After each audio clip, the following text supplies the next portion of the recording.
ये रोहन है। रोहन शहर के सबसे अमीर बिजनेसमैन सेठ रोहतास का इकलौता बेटा था।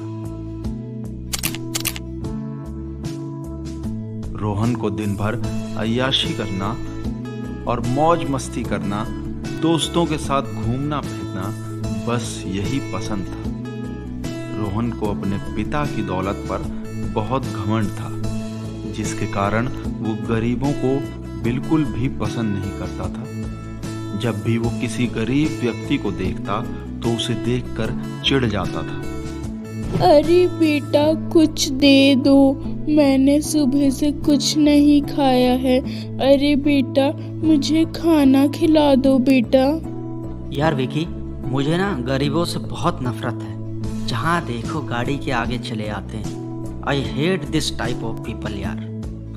कभी कभी तो मन करता है गाड़ियों के नीचे कुचल दो इनको। अरे यार रोहन, बस कर, छोड़ना, इग्नोर कर यार, गरीब हैं बेचारे। रोहन जब भी किसी गरीब को देखता तो उसका मजाक उड़ाता था और उन्हें परेशान करता था। रोहन अपने दोस्तों के साथ मस्ती कर रहा था। तभी वहां पर एक बूढ़ी औरत रोहन के पास भीख मांगने के लिए पहुंचती है। अरे बेटा कुछ दे दो, मैंने सुबह से कुछ नहीं खाया है। अरे बेटा मुझे खाना खिला दो बेटा। रोहन उस बूढ़ी औरत को देखकर बहुत चिढ़ जाता है। अरे बूढ़ी औरत, कहाँ से आ गई तू? चल चल चल जा, मेरे कपड़ों को गंदा करेगी क्या? मेरे पास कुछ नहीं है, चल जा। ये कहकर रोहन उस बुढ़िया को धक्का मारकर गिरा देता है और अपनी गाड़ी में बैठ जाता है। तेज धक्के के कारण वो बूढ़ी औरत जमीन पर बहुत तेजी से गिर जाती है और उसे चोट आ जाती है। हाय राम, मैं गिर गई, कोई बचाओ, मेरी कमर टूट गई। ये सब देखकर रोहन गाड़ी में बैठा हुआ बूढ़ी औरत को देखकर हंसने लगता है। देखो तो कैसे ड्रामे कर रही है बुढ़िया।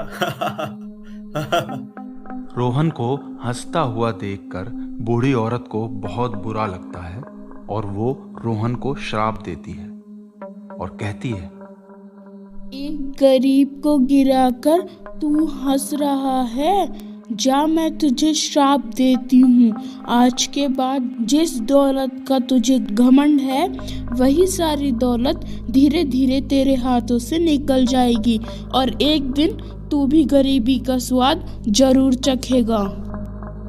रोहन उस भिखारन पर हंसता हुआ अपनी गाड़ी लेकर निकल जाता है। रास्ते में रोहन का दोस्त विकी उससे कहता है, यार रोहन, तूने अच्छा नहीं किया उस भिखारन के साथ। उसने तुझे श्राप दिया, श्राप, और ऐसे लोगों का श्राप लग जाता है भाई। अरे विकी, तू भी कैसी बातें करता है यार।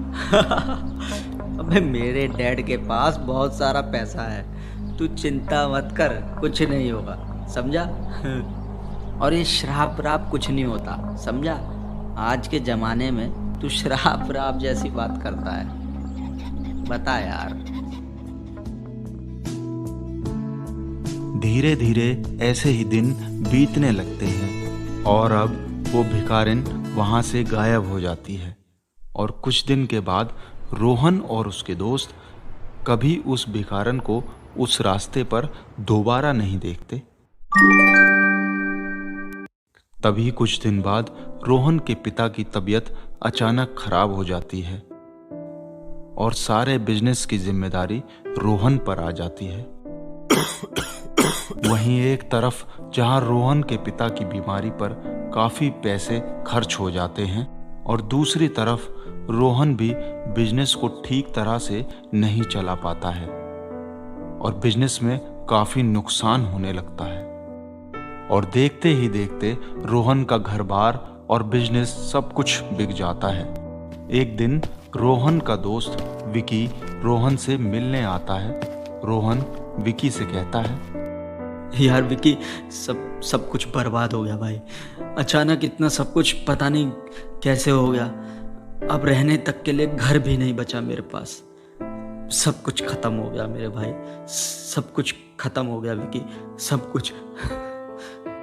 यार रोहन, मुझे लगता है ये सब ना उस भिखारन के श्राप का नतीजा है। हाँ भाई विकी, मुझे भी अब सच में यकीन हो गया है यार, ये सब उस भिखारन के श्राप का ही नतीजा है। रोहन, हमें ना उस भिखारन से माफी मांगनी चाहिए, शायद वो हमें माफ कर दे। हमें उसे ढूंढना चाहिए, चल। रोहन और विकी भिखारन को ढूंढने के लिए निकल जाते हैं। वो पूरे शहर में घूमते हैं, लेकिन वो भिखारन उन्हें कहीं नहीं दिखाई देती। दोनों भिखारन को ढूंढते ढूंढते थक जाते हैं और थक कर एक सड़क के किनारे बैठ जाते हैं। दोनों दोस्त बहुत निराश होते हैं। तभी वहां अचानक एक परी आ जाती है और रोहन को आवाज देती है, रोहन बेटा, रोहन। रोहन अचानक आई उस आवाज को सुनकर चौंक जाता है और सामने देखता है तो उसके सामने एक परी दिखाई देती है। आप कौन हो? बेटा रोहन, मैं वही भिखारन हूँ जिसका तुमने अपमान किया था और मजाक भी उड़ाया था। आप परी कैसे?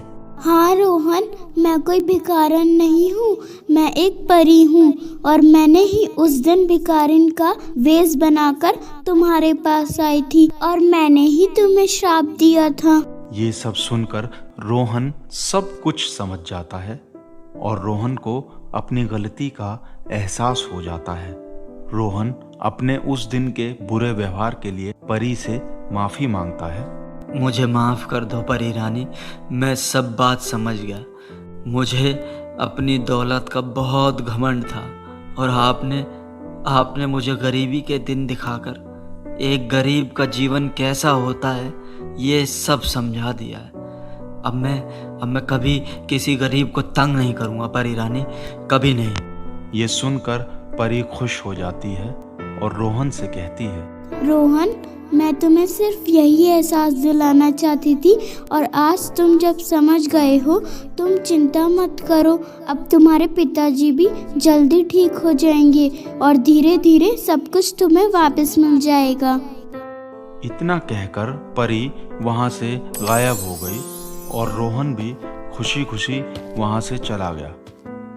धीरे धीरे सब कुछ पहले जैसा हो गया और जल्दी ही रोहन के पिता की तबीयत भी ठीक हो गई और उन्हें अस्पताल से छुट्टी मिल गई।